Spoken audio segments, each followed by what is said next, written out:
So నేనెప్పుడు బలహీనుడను అప్పుడే బలవంతుడను. So మన టైం బాగాలేనప్పుడు, మన సిచ్యువేషన్స్ కరెక్ట్గా లేనప్పుడు, మన చుట్టూ ఉన్న సమాజము 100 మంది 100 రకాలుగా, 1000 మంది 1000 రకాలుగా అంటారు. మనల్ని బలహీనపరచాలని ఎన్నో రకాలుగా మనల్ని ట్రై చేస్తారు. బట్ అవన్నీ మనము పట్టించుకోకూడదు. అది దేవుడు చెప్తున్నాడు. సో ఎందుకంటే మన ఫేవరబుల్గా సిచ్యువేషన్స్ అన్నీ ఫేవరబుల్గా ఉన్నప్పుడు అందరూ మనకు ఫ్రెండ్ లాగా కనపడతారు. సో ఒక్కసారి మన సిచ్యువేషన్స్ అన్ఫేవరబుల్ అయినప్పుడు మనకు ఎవరు నిజమైన బంధువు, ఎవరు నిజమైన స్నేహితుడు, ఎవరు నిజమైన చుట్టము, ఇవన్నీ కూడా మనకు బయలుపడతాయి. సో ఆ సమయంలో మనము బలం తెచ్చుకోవాల్సిందే. సో కృంగిపోవద్దు, కృషించిపోవద్దు. మన టైము బ్యాడ్ ఉన్నప్పుడు అనేక మంది అనేక రకాలుగా మాట్లాడి కావాలనే మనల్ని బలహీనపరుస్తుంటూ అంటారు. కాబట్టి ఆ టైంలో నువ్వు బలహీన పడకుండా నువ్వు బలవంతంగా బయటికి రావాలి. ఎందుకంటే నీ అవమానంలో నువ్వు స్ట్రాంగ్గా ఉండాలి, నిందలలో స్ట్రాంగ్గా ఉండాలి, కష్టాలలో స్ట్రాంగ్గా ఉండాలి, బలహీనతలో స్ట్రాంగ్గా ఉండాలి, బాధలలో స్ట్రాంగ్గా ఉండాలి. అండ్ అవమానాలు, నిందలు వచ్చినప్పుడు, లాస్ వచ్చినప్పుడు, ఫెయిల్యూర్స్ వచ్చినప్పుడు మనం ఎలా ఉండాలంటే చాలా స్ట్రాంగ్గా ఉండాలి, స్ట్రాంగ్ మైండ్ సెట్ కలిగి ఉండాలి.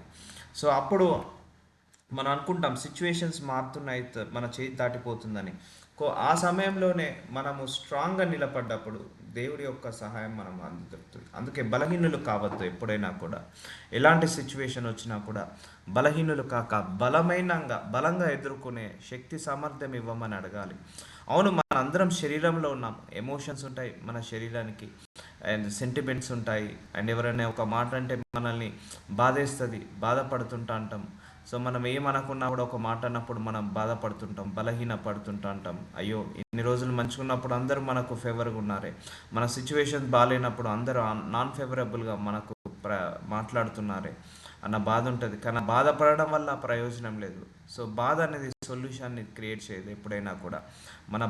మన ఎమోషన్స్ ఎప్పుడు కూడా సొల్యూషన్ని క్రియేట్ చేయదండి, సొల్యూషన్ని చూపించదు. గుండె ధైర్యంతో ముందడికి వెళ్ళినప్పుడే మనకు ఒక సొల్యూషన్ అనేది దొరుకుతుంటుంది. సో కాబట్టి అలాంటి సిచ్యువేషన్, సో మనకు ఈ లైఫ్లో ఇట్స్ కామన్, ఇవన్నీ కూడా మిక్స్డ్ వెజిటేబుల్ కర్రీ లాగా.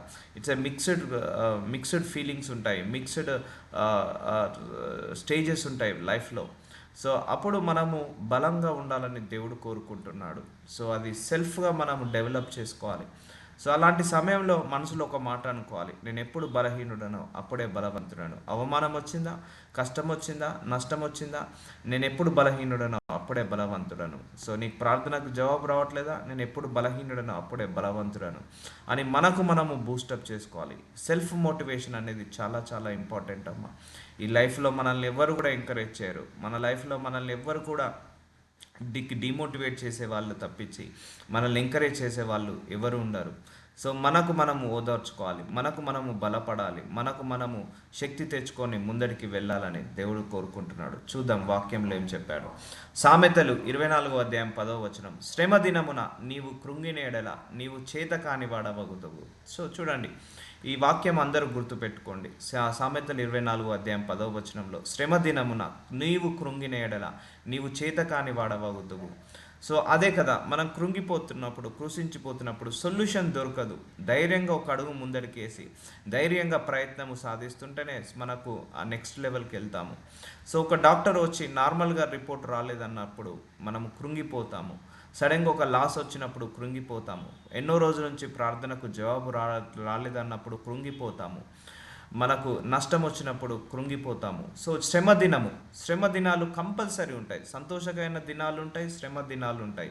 ఆ శ్రమ దినంలో నువ్వు కృంగిన ఎడల, అంటే డౌన్ అయిన వెడల, నువ్వు నువ్వు ఏం చేయాలో చేయకుండా అక్కడే ఆగిపోయిన ఎడల, కృంగిపోతున్నావు, కృషించిపోతున్నావు, బాధపడుతున్నావు, బలహీన పడుతున్నావు, అప్పుడు నీవు చేతకాని వాడవగుదువు. సో అలా కావద్దు అంటున్నాడు దేవుడు. శ్రమ దినమున రెట్టింపు బలాన్ని తెచ్చుకో. శ్రమ దినంలో బలహీనుడు కాక బలవంతుడుగా నిలబడు. ఎందుకంటే దాని వెనకాల దేవుడు ఏ మర్మము దాచిపెట్టాడో తెలియదు కదా, దాని వెనకాల దేవుడు ఎంత పెద్ద ఆశీర్వాదం పెట్టాడో తెలియదు కదా. అక్కడే ఆగిపోయామనుకోండి, మనము ముందడికి సాగలేము. సో శ్రమ దినమున మనము కుంగిన ఎడల నీవు చేతకాని వాడవగుదువు. చావునకై పట్టుబడిన వారికి నీవు తప్పించుము, నాశనమందు పడుటకు జోగునున్న వారిని నీవు రక్షింపవా. సో శ్రమ దినంలో మనం బాధపడుతూ ఉండొద్దు. అండ్ ఇంకొకరు ఎవరైనా శ్రమలో ఉన్నప్పుడు కూడా మనం ఓదార్చడమో, లేకపోతే మాట సహాయం చేయడమో చేసి వాళ్ళను ఆ బంధకాల నుంచి మనం విడుదల కలిగించాలి. ఒకటి గుర్తుపెట్టుకోండి. కష్టం వచ్చినప్పుడు సహాయం చెప్పిన ఒక మాట మాట్లాడతారు చూసారా ఓదార్పుతోటి. అదే చాలా బలాన్ని ఇస్తుంది. మోటివేటెడ్గా కొన్ని మాటలు మాట్లాడినప్పుడే బలంగా మనకు ముందడికి వెళ్తాము. సో మన నోటి మాటల ద్వారా నొప్పి తగిలేటట్టు మనుషులు మాట్లాడతారు మన శ్రమ దినమున. అప్పుడు మనం కృంగిపోవద్దు అని అంటున్నాడు దేవుడు. నువ్వు చేయాల్సిందేదో జాగ్రత్తగా చేసుకో. నువ్వు చేతకాని వాడిలాగా ఉండకు. అంటే అక్కడే ఆగిపోకు. ఇక నాకు ఏమీ రాదు, ఇక నేను ఏమీ చేయలేను, ఇక నా వల్ల ఏమీ కాదు అని అనుకొని అక్కడే స్ట్రక్ అయి ఉండకు. సో దేవుడు నెక్స్ట్ స్టెప్కి వెళ్ళు. నువ్వు దూసుకొని ఏదో ఒక వేలో వెళ్తూ నేను సహాయం చేస్తా అంటాడు. సో సామెతలు 24:12 ఈ సంగతి మాకు తెలియదని నీవనుకొని ఎడల హృదయంలను శోధించువాడు నీ మాటను గ్రహించును కదా. చూసారా, మన హృదయంలో ఎంత బాధ ఉందో, ఎంత చింత ఉందో, ఎంత విచారణ ఉందో, దేని విషయంలో నువ్వు బాధపడుతున్నావో, ఏ విషయంలో చింతిస్తున్నావో, ఏ విషయంలో నువ్వు కృంగిపోతున్నావో, కృషించిపోతున్నావో దేవుడికి తెలుసు. మన మాటలను గ్రహించిన దేవుడు మన హృదయాలను కూడా గ్రహిస్తాడు. నిన్ను కనిపెట్టువాడు దాని నెరుగుదును కదా. నరులకు వారి వారి పన్నులను బట్టి ఆయన ప్రతీకారము చేయును కదా.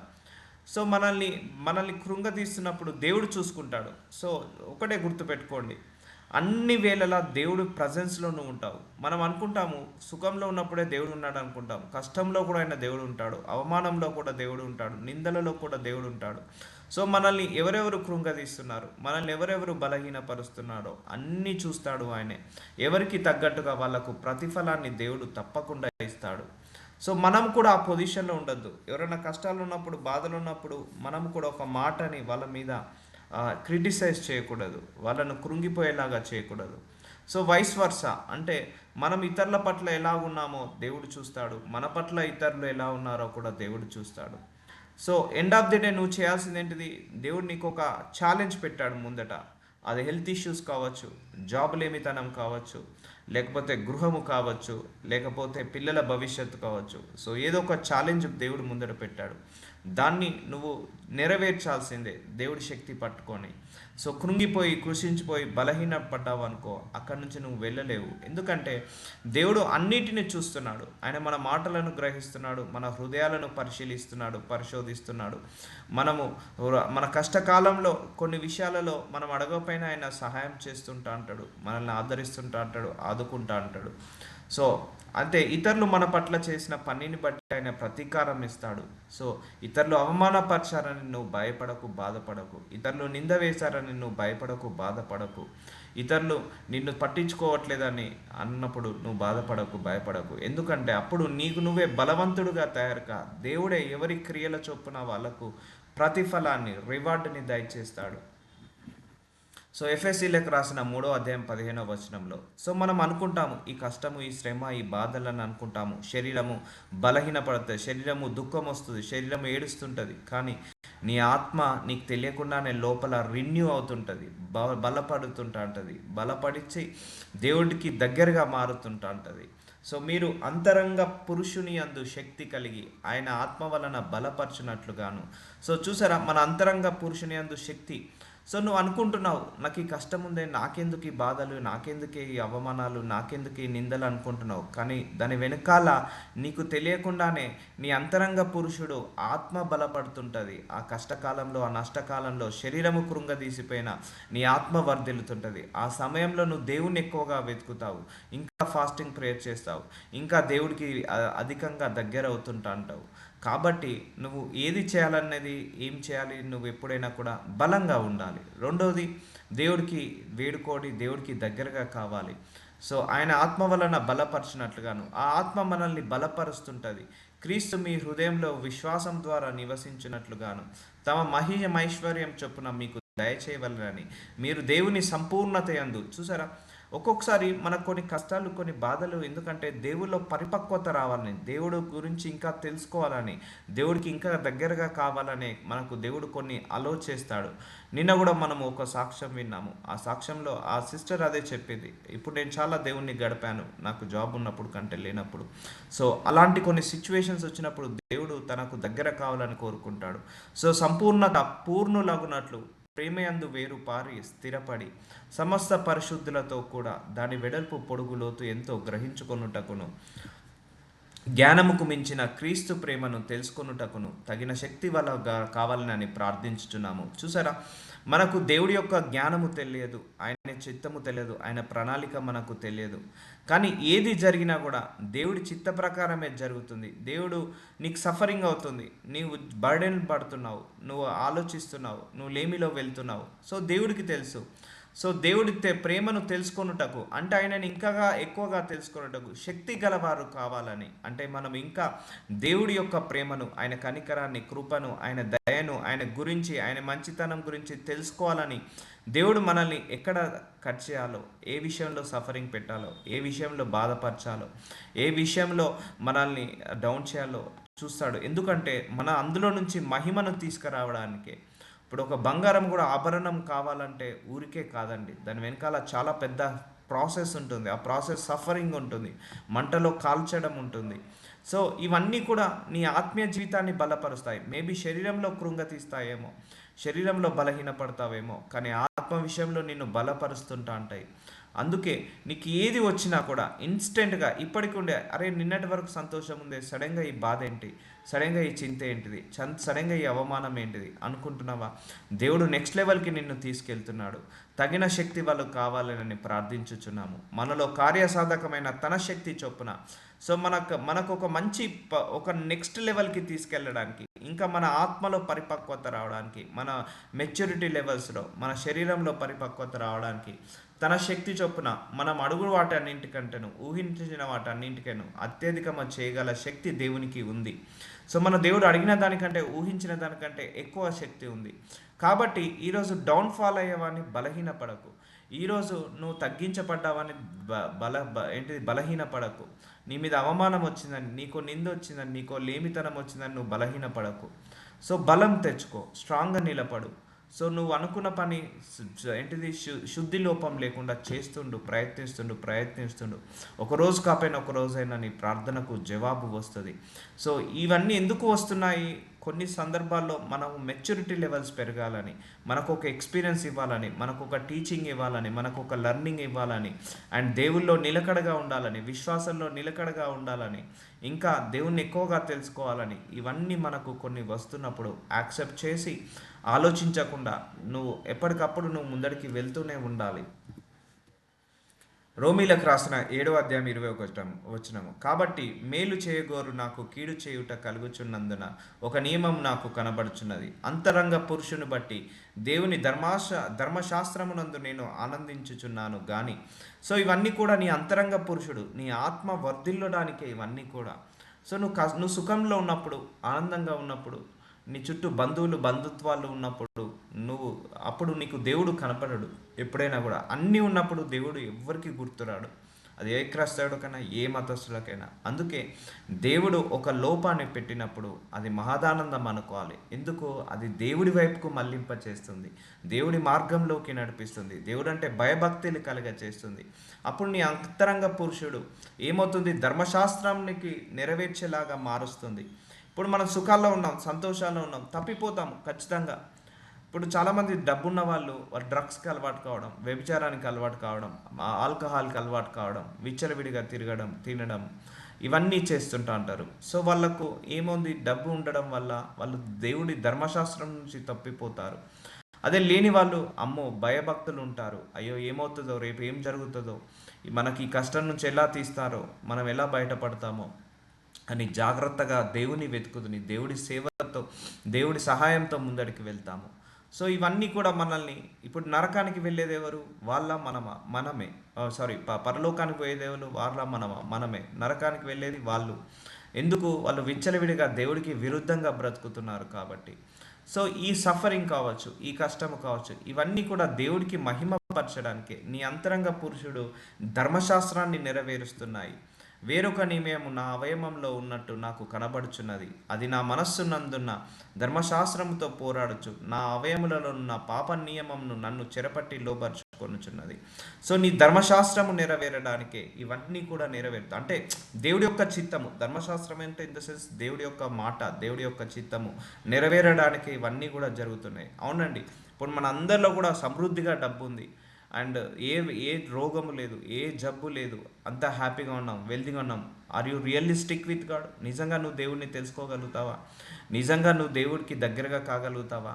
సో అన్నీ ఉన్నా కూడా దేవుడికి దగ్గర కావడం గొప్పతనం. కానీ అన్నీ ఉన్నప్పుడు దేవుడు మన కళ్ళ ముందు కనపడాడు. ఏదో కష్టం వచ్చినప్పుడు, ఏదో అవమానం వచ్చినప్పుడు, ఏదో నింద వచ్చినప్పుడు, ఏదో డౌన్ఫాల్ వచ్చినప్పుడు, ఏదో లాస్ వచ్చినప్పుడు, ఏదో సబ్జెక్ట్లో ఫెయిల్ అయినప్పుడు, బిజినెస్లో ఫెయిల్ వచ్చినప్పుడు, లేకపోతే లైఫ్లో ఫెయిల్ అయినప్పుడు, అప్పుడే మన అందరికీ దేవుడు గుర్తొస్తాడు. అన్ని సుఖంగా ఉన్నప్పుడు, అన్ని విధాలుగా మనము సమృద్ధిగా ఆశీర్వదించబడినప్పుడు చాలామందికి దేవుడికి గుర్తురాడు.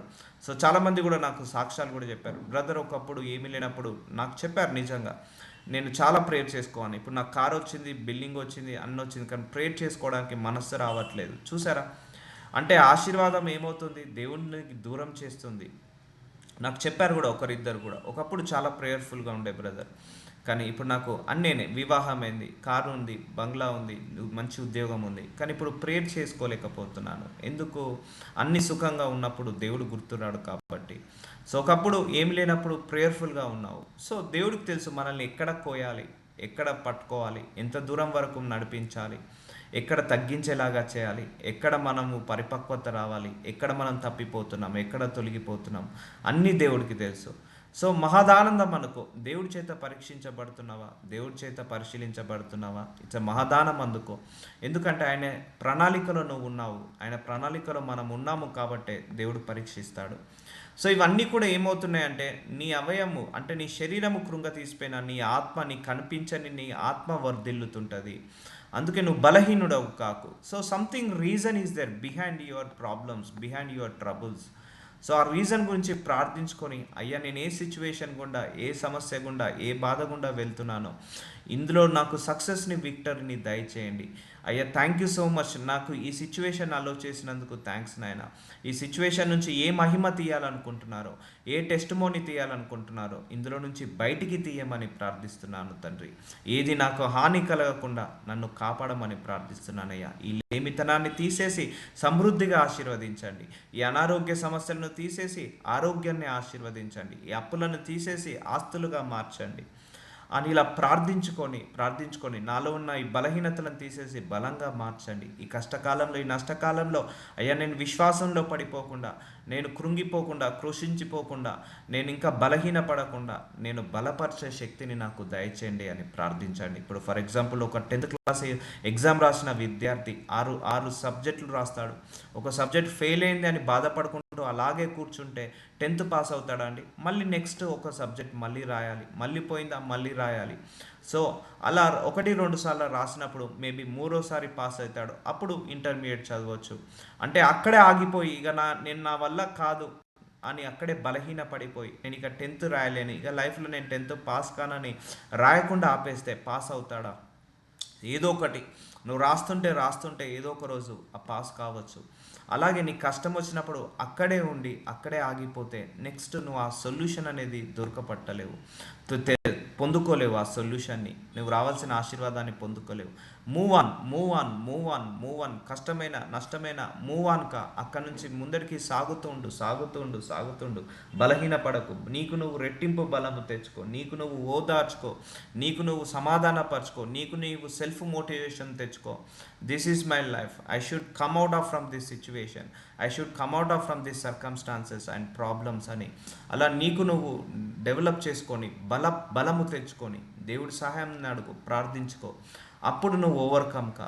ఈ రోజుల్లో సక్సెస్ అయిన, ఈ రోజు వరకు సక్సెస్ అయిన ఉన్న ప్రతి మనిషి కూడా యాజ్ ఎ బిజినెస్ మ్యాన్ కావచ్చు, అండ్ సెలబ్రిటీస్ కావచ్చు, రాజకీయ నాయకులు కావచ్చు, మినిస్ట్రీ పాస్టర్స్ కావచ్చు, దైవజనులు, పెద్ద దైవజనులు, ప్రపంచంలో గొప్ప దైవజనులను పిలువబడుతున్న ప్రతి ఒక్కరు కూడా ఒకప్పుడు ఫెయిల్యూర్స్ని రుచి చూసిన వాళ్ళందరూ కూడా కష్టం గుండా, బాధ గుండా, నష్టం గుండా వెళ్ళిపోయి ఇప్పుడు ఒక సక్సెస్ని అనుభవిస్తున్న వాళ్ళే. So it's a part of life. There is no success without failure, there is no profit without loss. There is no good health without bad health. Bad health లేకుండా గుడ్ హెల్త్ అనేది రాదు. ఫెయిల్యూర్స్ లేకుండా success అనేది రాదు. Rejections లేకుండా selection అనేది ఉండదు లైఫ్లో. It's a part of our life. So accept it. Success వచ్చినప్పుడు నువ్వు ఎంత హ్యాపీగా ఉంటున్నావో, ఎలా యాక్సెప్ట్ చేస్తున్నావో, ఫెయిల్యూర్లో కూడా నువ్వు యాక్సెప్ట్ చేసి అంతకు రెట్టింపు హ్యాపీ అని కాదు, రెట్టింపు స్ట్రెంగ్త్తో ఉండు, స్టెమినాతో ఉండు. సో ముందడికి మూవ్ అవుతూ ఉండు. రోమీలకు రాసిన 7వ అధ్యాయం 24వ వచనం, అయ్యో నేనెంత దౌర్భాగ్యుడను, ఇట్టి మరణముకు లోనగు శరీరం నుండి నన్ను విడిపించును. సో సుఖంలో ఉన్నప్పుడు ఏమవుతుందంటే మన శరీరము ఏమవుతుంది, బలహీనతలకు, అడిక్షన్స్కి లోబడిపోయి మనం ఏమవుతామంటే నరకానికి వెళ్ళడానికి సహాయం జరుగుతుంది, ఆ ప్రాసెస్ జరుగుతుంది. నీ కష్టం ఏమవుతుందంటే పరలోకానికి నడిపిస్తుంది.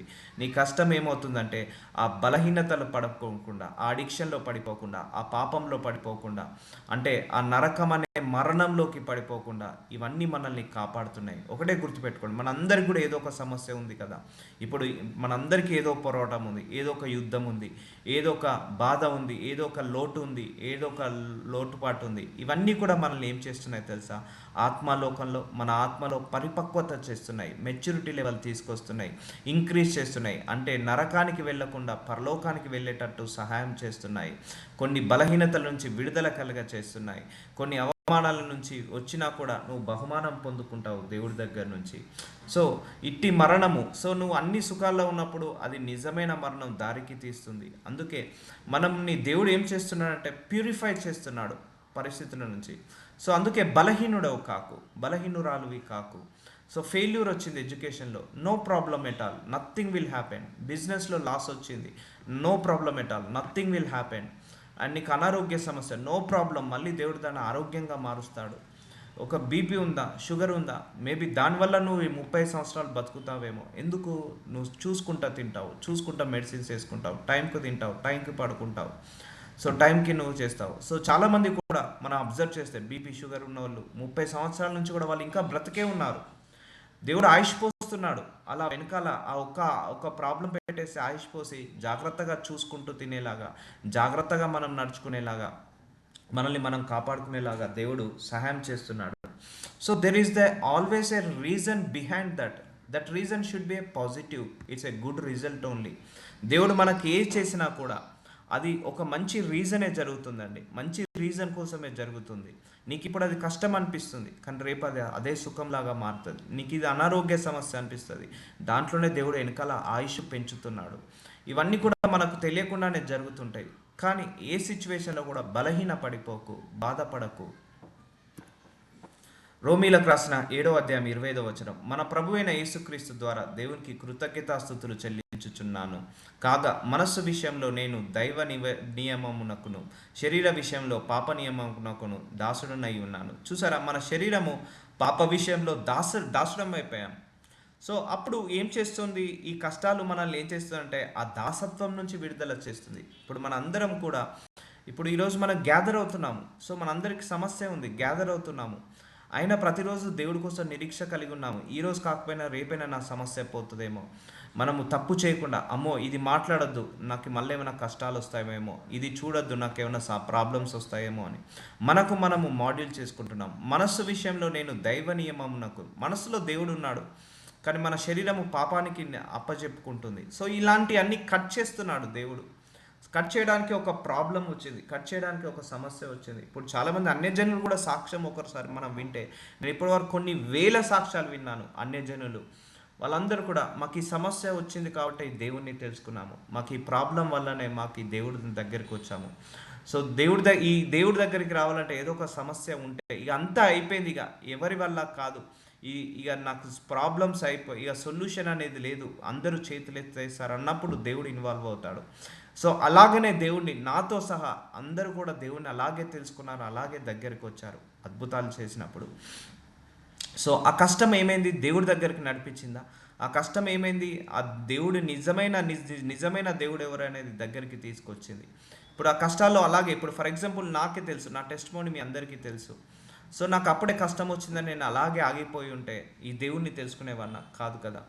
సో అప్పుడు ఏం చేశాను, I will find out the solution. ఎవరి దగ్గరికి వెళ్తే ప్రాబ్లం సొల్యూషన్ దొరుకుతుంది, నాకున్న సమస్య ఇక డాక్టర్ వల్ల కాదు, నాకున్న సమస్యకు ఈ లోకంలోనే సొల్యూషన్ లేదు, మెడిసిన్ లేదన్నప్పుడు అప్పుడు ఇక దేవుడే గుర్తొచ్చి ఈ దేవుడి వైపుకు నేను మళ్ళడం జరిగింది. ఆ సమస్య రావడం వల్ల ఈ దేవుడు ఉన్నాడని నేను తెలుసుకున్నాను. సో ఇప్పుడు అర్థమవుతుందా, అప్పుడు ఏమయ్యాను, నా శరీరము పాపం విషయంలో దాసుడునై ఉన్న నా శరీరం ఇప్పుడు విడుదల పొందుకున్నాను. ఇప్పుడు నా మనసులో ఏముంది, దైవ విషయాలు కలిగి ఉన్నాయి. సో ఇవి అంతా కూడా దేవుడి నడిపింపే. అయ్యో నాకు అప్పుడు ఆ ప్రాబ్లం వచ్చిందని నేను అలాగే కూర్చొని ఉంటే నాకు ఈ దేవుడు తెలిసేది కాదు, ఈ పరిచర్య కూడా మనకి ఈరోజు ఉండేది కాదు.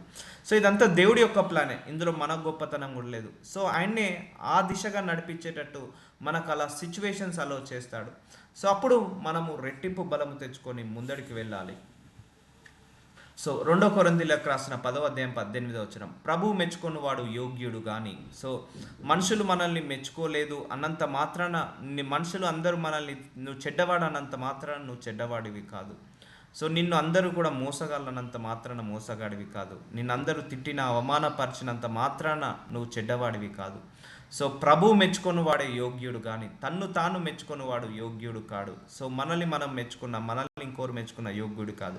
సో మనము ఇది ఎందుకు చెప్తున్నానంటే ఈ వాక్యము, సో మనల్ని అందరూ మెచ్చుకునే వాళ్ళని రూల్ లేదు, అందరూ మనల్ని తిడతారు, ఆ టైంలో మనం బలహీన పడిపోతాం. ఇది అందరికీ ఉన్న అనుభవమే. మనల్ని చుట్టాలు, మన బంధువులు, మన అక్క చెల్లెళ్ళు, అన్నదమ్ములు, మన తల్లిదండ్రులు, మన పిల్లలు ఏదో ఒక సందర్భంలో ఏదో రకంగా మనల్ని అన్ని కృంగదీసిన వాళ్ళే. సో ఏ విషయంలో అయినా కూడా కృంగిపోకుండా, కృషించిపోకుండా, అవమానం వచ్చినా నింద వచ్చినా కూడా నిలబడి అంటున్నాడు. ఇవన్నీ పార్ట్ ఆఫ్ లైఫ్ అంటున్నాడు దేవుడు. ఒకటండి ఎగ్జాంపుల్ జీసస్ క్రైస్ట్నే తీసుకుందాము. ఆయన అవమానపడలేదా? ఏమైనా తప్పు చేశాడా? ఏమైనా పాపం చేశాడా? ఆయన మీదకి అవమానాలు వచ్చాయి, నిందలు వచ్చాయి, కానీ ఆయన ఇదే మహా ఆనందం అనుకొని ఆయన ముందుకు సాగాడు. అయ్యో నా జీవితం ఏంటిది, నేను పరలోకంలో ఒక రాజును కదా, ఆ పరలోకాన్ని వదిలేసి వచ్చాను, అంత అవసరమా నాకు, పరలోకం అనే సింహాసనాన్ని వదిలేసి వీళ్ళతో ఇన్ని కష్టాలు పడాల్సిన అవసరమా అనుకోలేదు ఆయన. సో సాక్రిఫైస్ చేశాడు. ఆయన కూడా నిందలో మోసాడు. ఆయన వాక్యమైనా తప్పు చెప్పాడా? కరెక్ట్ చెప్పాడు. ఆయన కూడా అందరూ నిందలేశారు. ఆయన నీతిగా ఉన్నాడు, ఆయన నిందలేశాడు. పరిశుద్ధంగా ఉన్నాడు, ఆయన నిందలేశారు. పవిత్రంగా ఉన్నారు, ఆయన అవమానపరిచారు. సో ఆయనే బలహీనపడ్డా? బలహీనపడలేదు, బలం తెచ్చుకున్నాడు. ఆయన కూడా మనలాగే శరీరమే కదా, ఆయన కూడా మనలాగానే శరీరంలోనే నివసించాడు. సో ఆలోచిస్తే, ఇవన్నీ మనం ఆలోచిస్తే ఇది అందరికీ ఉంటుంది. సో దేవుడు మనల్ని మెచ్చుకోవాలంటే మనకు దేవుడు వైపుకు తిప్పుతాడు, దేవుడు కావాలనే.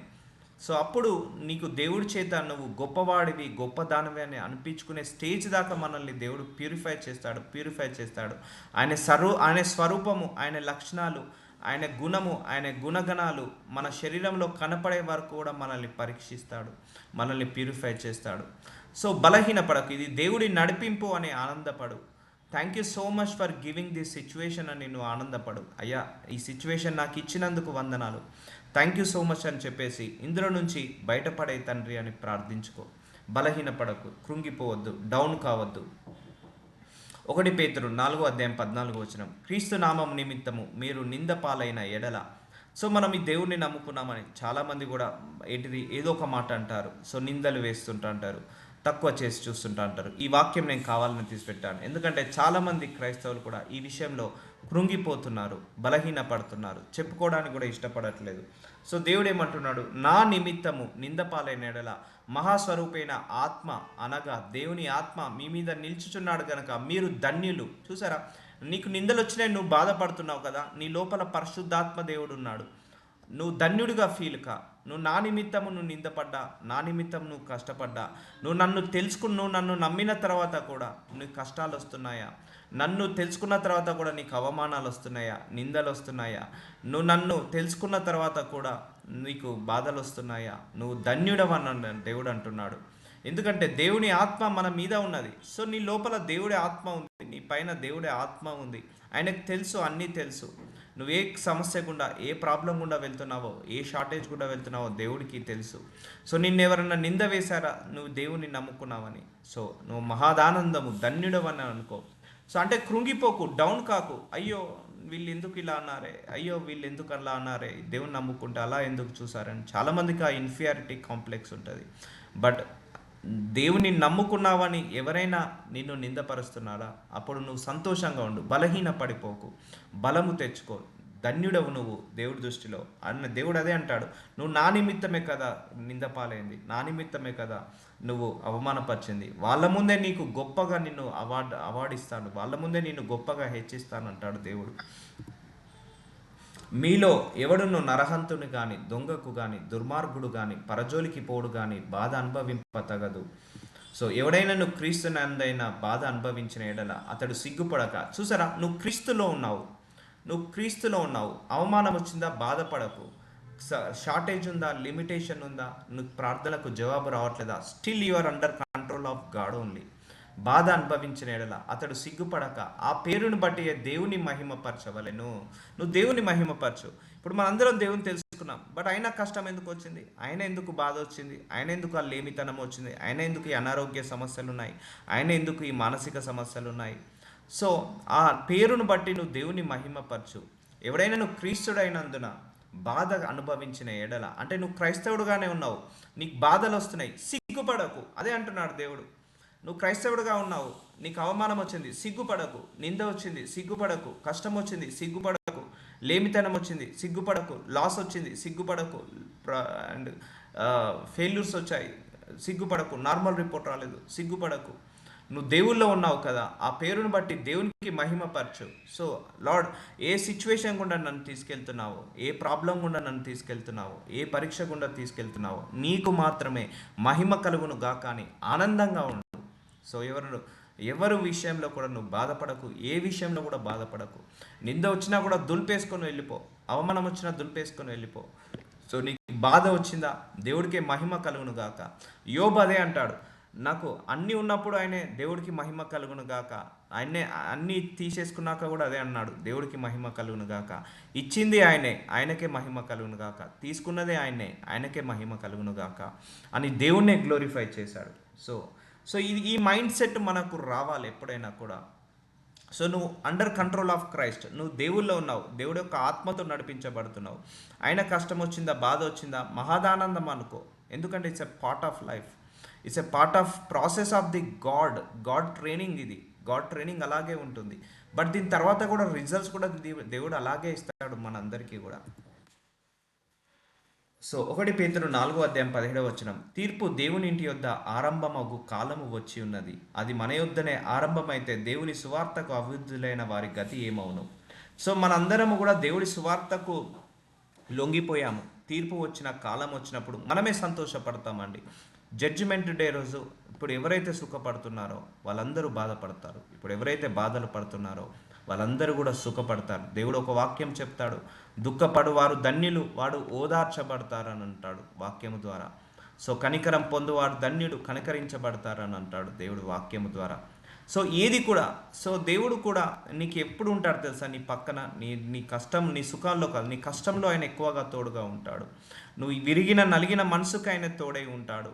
అలసిపోయిన సొలిసిపోయిన ప్రాణాలను లేవతీస్తాడు. ఇప్పుడు బైబిల్లో కూడా నువ్వు ఎవరిని తీసుకున్నా కూడా బాధలో ఉన్న వాళ్ళని ఆయన ఆశీర్వదించాడు, కష్టాల్లో ఉన్న వాళ్ళను కడతేర్చాడు, కన్నీళ్ళలో ఉన్న వాళ్ళను సహాయం చేశాడు. ఇవన్నీ కూడా దేవుడు అలాంటి వాళ్ళకే తోడై ఉంటాడు, అలాంటి వాళ్ళతోటే నడుస్తాడు. సో కాబట్టి దేవుని ఇంటి యందు ఆరంభము కాలం వచ్చి ఉన్న తీర్పు. సో మనల్ని ఒకరు తీర్పు తీర్చినా కూడా మనం తట్టుకోలేము.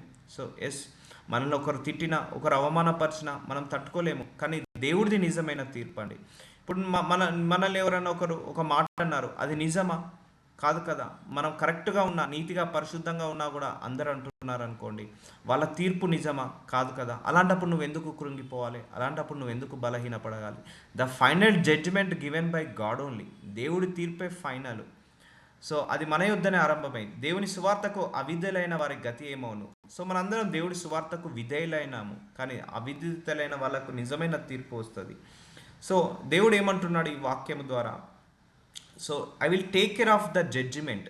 నువ్వు ఒకరు అన్నారని బాధపడకు, ఒకరు అన్నారని బలహీనపడకు. నేను ఆ జడ్జిమెంట్ రోజు నేనే వాళ్ళకు ప్రతిఫలం ఇస్తాను. సో నువ్వు ఆనందంగా ఉండు అని అంటున్నాడు. సో 1 పేతురు 4:18 మరి నీతిమంతుడే రక్షించబడట దుర్లభమైతే భక్తిహీనుడు పాపి ఎక్కడ నిలుతురు. కాబట్టి దేవుని చిత్త ప్రకారము బాధపడువారు, గుర్తుపెట్టుకోండి, దేవుని చిత్త ప్రకారం బాధపడువారు. నువ్వు దేవుణ్ణి తెలుసుకున్నావు, ఆయన నీకు లిమిటేషన్ ఉంది. దేవుణ్ణి తెలుసుకున్నావు, ఎందుకు ఆయన అనారోగ్య సమస్య ఉంది. దేవుణ్ణి తెలుసుకున్నావు, ఆయన బాధ గుండా వెళ్తున్నావు, ఆయన సమస్య గుండా వెళ్తున్నావు. సో గుర్తుపెట్టుకోండి. దేవుడి చిత్త ప్రకారం బాధపడేవారు సత్ప్రవర్తన గలవారై. చూసారా, ఆయన మన ప్రవర్తనను ఈ బాధ పెట్టి కష్టం పెట్టి ఆయన స్వరూపంలాగా మార్చుకుంటున్నాడు. మనం పరిపక్వత ఆయన స్వరూపము ఆయన రూపంలో మనందరినీ కూడా మార్చుకుంటున్నాడు. ఆ షార్టేజ్ పెట్టో, ఆ బాధ పెట్టో, ఆ రోగం పెట్టో, ఆ బీపీ పెట్టో, ఆ షుగర్ పెట్టో, ఆ లేమితనం పెట్టో మనందరినీ కూడా మార్చుకుంటున్నాడు. కాబట్టి దేవుని చిత్త ప్రకారము బాధపడువారు సత్ప్రవర్తన గలవారై నమ్మకమైన సృష్టికర్తకు తమ ఆత్మలను అప్పగించుకొనవలెను.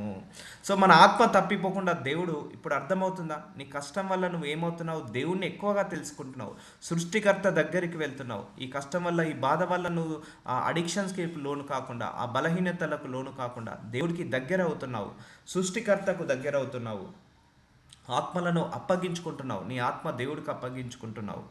ఇవన్నీ దేవుడి చిత్త ప్రకారం. ఇక్కడ అదే అన్నాడు, దేవుని చిత్త ప్రకారము బాధపడువారు సత్ప్రవర్తన గలవారై. ఇప్పుడు అర్థమైందా? చాలామంది ఎందుకు నేను ఈ దేవుణ్ణి తెలుసుకున్నా కూడా ఇంకా ఎందుకు ఈ బాధలు, ఇంకా ఎందుకు ఈ నొప్పులు, ఇంకా ఎందుకు ఈ బలహీనతలు, ఇంకా ఎందుకు ఈ రోగాలు, ఇంకా ఎందుకు ఈ జబ్బులు. సో ఆయన లేమిలో కూడా సమృద్ధిగా ఆశీర్వదించే దేవుడు, ఆయన ఇరుకులో విశాలత కలగజేసే దేవుడు. కాబట్టి ఆయన చిత్త ప్రకారం నిన్ను బాధ పెడుతున్నాడు కావచ్చు, అంటే ఏదో అనారోగ్య సమస్యనో, అవమానమో, నిందనో, కానీ దాంట్లో నుంచి ఆయన సమృద్ధిని తీస్తాడు, దాంట్లో నుంచి ఆయన మహిమను తీసుకెళ్తాడు, దాంట్లో నుంచి నీ క్యారెక్టర్ని డిజైన్ చేస్తున్నాడు, నీ ఆత్మ తప్పిపోకుండా ఆయన ప్రొటెక్ట్ చేస్తున్నాడు. సో ఇవన్నీ కూడా మనకు దేవుడి నడిపింపే. ఇప్పుడు ఏ ఇంటికైనా వెళ్ళండి, ఏ గడపైనా తొక్కండి, ఏదో ఒక సమస్య లేదు అంటే మాత్రం ఎవ్వరూ ఉండరు. ఏ ఇంట్లోనైనా, ఏ మనిషిలోనైనా, ఏ శరీరంలో అయినా ఏదో ఒక అనారోగ్య సమస్య లేని శరీరం ఉండదు. ఎంత పెద్ద డాక్టర్ అయినా, ఎంత పెద్ద యాక్టర్ అయినా, ఏ సమస్య లేని ఎంత పెద్ద ధనవంతుడి ఇంటికైనా వెళ్ళండి, ఏదో ఒక సమస్య లేనిది ఉండరు, ఏదో ఒక కష్టము లేనిది ఉండరు, ఏదో ఒక బాధ లేనిది ఉండరు. అది ఎవరైనా ప్రపంచంలో ఏ గడపైనా తొక్కండి. సో నువ్వు కృంగిపోకు, it's a part of life. It's a కుంగిపోకు, డౌన్ కాకు. నువ్వు చేయగలిగిందల్లా ప్రార్థించుకొని దేవుడికి అప్పచెప్పడమే. ప్రయత్నించడం దేవుడికి అప్పచెప్పడం. యాక్షన్సే మన చేతిలో ఉన్నాయి, ఎండ్ రిజల్ట్స్ మాత్రం దేవుడి చేతిలో ఉన్నాయి. సో ఇక్కడ ఏమంటున్నాడు? దేవుని చిత్త ప్రకారం బాధపడువారు సత్ప్రవర్తన గలవారై నమ్మకమైన సృష్టికర్తకు తమ ఆత్మలను అప్పగించుకొనవలెను. సో లోకము మిమ్మును ద్వేషించిన ఎడల, యోహాను సువార్త 15:18 మీకంటే ముందుగా నన్ను ద్వేషించినని మీరు ఎరుగుదురు.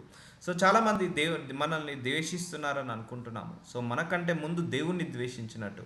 సో అందరూ నన్ను ద్వేషిస్తున్నారు, హేట్ చేస్తున్నారు, అందరూ నన్ను నెగ్లెక్ట్ చేస్తున్నారు. నిన్ను నెగ్లెక్ట్ చేస్తే ఒకటే గుర్తుపెట్టుకో, దేవుణ్ణి నెగ్లెక్ట్ చేసినట్టే. నిన్ను ద్వేషిస్తే అందరూ దేవుణ్ణి ద్వేషించినట్టే. సో నిన్ను బలహీనపరిస్తే దేవుణ్ణి బలపరిచినట్టే, దేవుణ్ణి ముట్టినట్టే. మనల్ని టచ్ చేస్తే దేవుణ్ణి టచ్ చేసినట్టే. సో ఇంత గొప్ప సృష్టికర్త, ఇంత గొప్ప లోకరక్షకుడు, ఇంత గొప్ప దేవుడు మనకు తోడై ఉన్నప్పుడు ఎందుకు బలహీనపడాలి? దేవుడే చూసుకుంటాడు కదా. వాళ్ళు అవమానం పడాలని, నిన్ను ద్వేషించాలని నువ్వెందుకు బాధపడతావు? దేవుడు చూసుకుంటాడు కదా. ఎందుకంటే నీకంటే ముందుగా ఆయనను ద్వేషించినట్టు, నిన్ను టచ్ చేశారంటే నీకంటే ముందుగా ఆయనను టచ్ చేసినట్టు, నిన్ను అవమానపరచారంటే నీకంటే ముందుగా ఆయనను అవమానపరిచినట్టు తిరిగి మనం అవమానపరచద్దు, తిరిగి మనం ద్వేషించద్దు, తిరిగి మనము అది రియాక్ట్ కావద్దు. సో ఇప్పుడు నువ్వు రియాక్ట్ కానప్పుడు దేవుడు రియాక్ట్ అవుతాడు, నువ్వు రియాక్ట్ అయితే దేవుడు రియాక్ట్ కాలేడు. When you are silent God will work, God will become a violent. When you are violent God will become a silent. నువ్వు పని చేయడం ఆపేస్తే దేవుడు పని చేయడం మొదలు పెడతాడు ఈ విషయంలో. సో ఒకరు ద్వేషించాలని చాలామందికి ఉంటుంది. ఒకరు ద్వేషించాలని మనం ఏమవుతాం? బలహీన పడిపోతాం. నిజంగా మనం ఆత్మలో, మన శరీరంలో ఉన్నాం కదా, ఎమోషన్గా వీక్ అవుతాం. అందుకే నేను ఏమని చెప్పాను? స్పిరిచువల్గా, ఎమోషనల్గా, ఫిజికల్గా అండ్ మెంటల్గా స్ట్రాంగ్ చేయి ప్రభువా అని ప్రార్థించాలి. ఇవన్నీ కూడా నీ ఆత్మకు సంబంధించినవి. ఫైనాన్స్ అనేది మన భూలోకానికి సంబంధించింది, దాంట్లో కూడా స్ట్రాంగ్ ఉండాలి మనము. సో ఇవన్నీ కూడా మనకు దేవుడు టీచ్ చేస్తుంటా అంటాడు, నేర్పిస్తుంటా. అందుకే అన్నాడు, నిన్నెవరైనా ద్వేషిస్తే నువ్వేం భయపడకు, నువ్వేం బాధపడకు, నన్ను ద్వేషించినట్టు I will take care of them అంటాడు. నిన్నెవరైనా అవమానపరిస్తే don't worry, I will take care of them అంటాడు. నిన్నెవరన్నా కృంగిపోయేలాగా మాట్లాడితే, నిన్ను పట్టించుకోవట్లేదు, నిన్ను నెగ్లెక్ట్ చేస్తే I will take care of them అంటాడు దేవుడు. So don't worry at all. So ఎందుకంటే నువ్వు ఎప్పుడు బలహీనుడవో అప్పుడే బలవంతంగా, నిన్ను ద్వేషించినప్పుడు నువ్వు బలంగా, నిన్ను అవమానపరిచినప్పుడు బలంగా ఉండు, నిందలు వచ్చినప్పుడు బలంగా ఉండు, రోగం వచ్చినప్పుడు బలంగా ఉండు, కష్టం వచ్చినప్పుడు బలంగా ఉండు, నష్టాలు వచ్చినప్పుడు బలంగా ఉండు, సమస్యలు వచ్చినప్పుడు బలంగా ఉండు. బాధలు వచ్చినప్పుడు బలంగా ఉండు, బలహీనుడు కాకు. అంటే ఆ కష్టము నిన్ను బలహీనపరచొద్దు, ఆ బాధ నిన్ను బలహీనపరచొద్దు, ఆ నష్టము నిన్ను బలహీనపరచొద్దు. నేను ఎప్పుడు బలహీనుడనో, ఎప్పుడు కష్టాల్లో ఉంటానో అప్పుడే నేను బలంగా నిలబడతాను. ఎప్పుడు అవమానాల్లో ఉంటానో అప్పుడే నేను బలంగా నిలబడతాను. ఎప్పుడు నిందలలో ఉంటానో అప్పుడే నేను బలంగా నిలబడతానని నీకు నువ్వు సెల్ఫ్ మోటివేషన్ తెచ్చుకొని, సెల్ఫ్ డిక్లరేషన్ ఇచ్చుకొని స్ట్రాంగ్గా నిలబడు. So victory is yours. Next future days are నీయే. ఇక నెక్స్ట్ వచ్చే రోజులన్నీ మీయే. గత రోజు నెక్స్ట్ ఫ్యూచర్ అంతా ఇక మనకే ఉంటుంది. So God bless you with this ceremony. Lord Jesus, thank you so much for the motivation speech my lord. Lord Jesus, ఈ వాక్యాల ద్వారా మాట్లాడి ఏ కష్టం వచ్చినా దాని వెనకాల ఒక ప్రణాళిక ఉంది. మీ శరీర సంబంధాలు కాకుండా ఆత్మ సంబంధాల ఆత్మలు ఎదగాలని ఈ ప్రాబ్లమ్స్ వస్తున్నాయి. మీ చిత్త ప్రకారము మమ్మల్ని బయలుపరుస్తున్నారని మాకందరికి కూడా బలపరిచినందుకు వందనాలు. Thank you so much for this message my lord. మేము ఎప్పుడు బలహీనుడమో అప్పుడే బలము తెచ్చుకునే కృపను మాకు దయచేయమని యేసు నామంలో ప్రార్థిస్తున్నాము తండ్రి. Amen, amen.